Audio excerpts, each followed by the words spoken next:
Naku po, kapapasok pa lang, kakaiba, bagong tuklas na mainit na balita. Sara Sayad Lustay inuugnay sa terorista.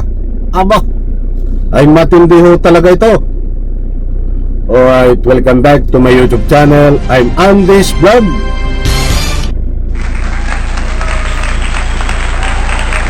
Mga kaibigan, ibabahagi ko po ito sa inyo.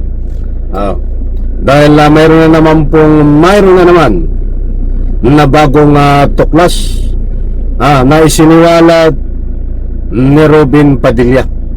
Ano ba ito, laglaga na may kaugnayan dito ho sa usapin ng terorista na nabanggit ang pangalan ni Sara Sayad Lustay. Di ba kayo ang magkakampi?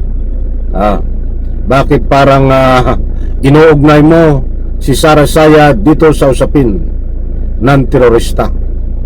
Ito ba ay may kaugnayan talaga sa pagiging terorista itong si Sara Sayad? Dahil nabanggit to ni Robin Padilla, nadulas. Baka hindi niya sinasadya yun, nadulas lang. I-like muna natin ang video na ito kung nagustuhan nyo po. Please subscribe my YouTube channel.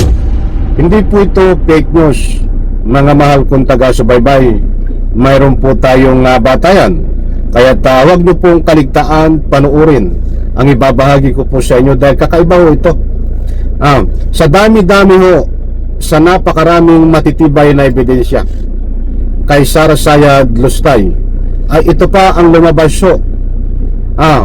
Pagpundo sa terorista na may kaugnayan sa terorista na nabanggit ang pangalan ni Sara Sayad.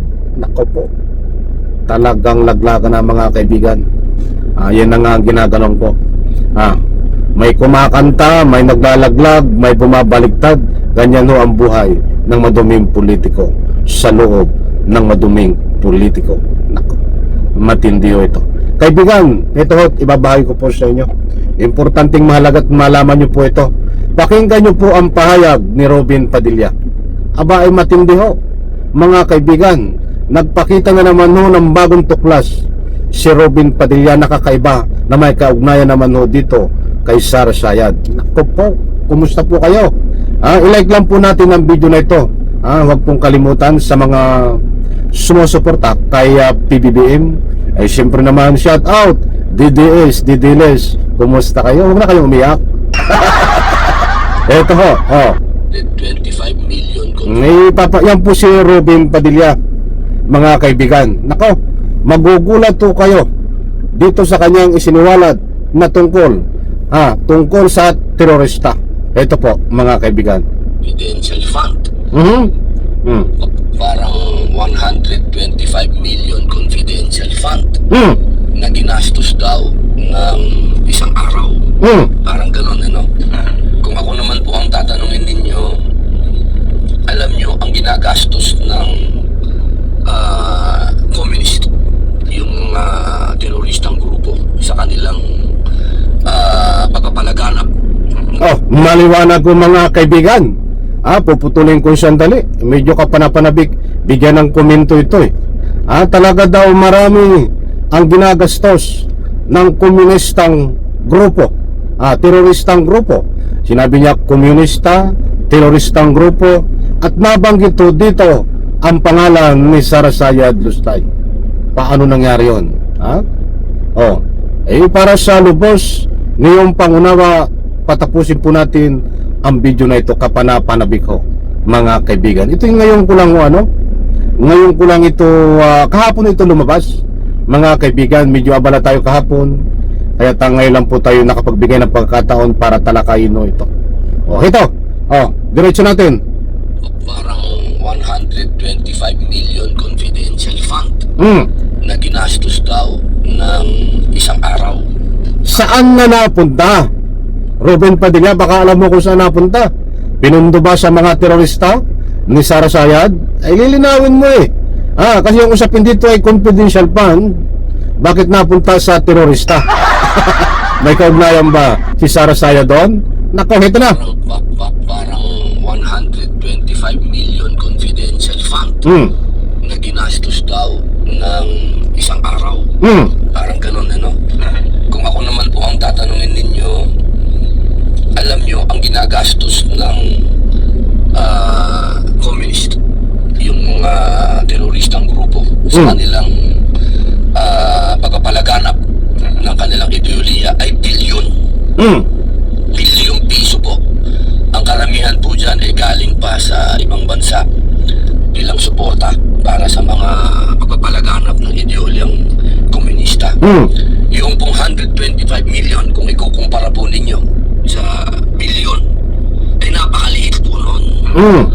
Pero sa panahon po ng ating VP na siya ang sekretaryo ng edukasyon at siya din po ang pinuno ng mga propaganda ng komunista, ibig sabihin meron pong pinuntahan kung magkano man po ang ibinigay na confidential fund sa ating VP, ay may pinuntahan sapagkat ng panahon na yon napigilan po ang paglaganap ng ideolyang komunista. Iyon po ang aking mabibigay na opinion dito, Ray. Ang laki nitong ubab talaga. Mga kaibigan, hindi po tayo nagpapakalat ng anumang fake news dito. Hindi ko na ulitin dahil alam ko naunawaan nyo. Ba't wala po kayong naunawaan?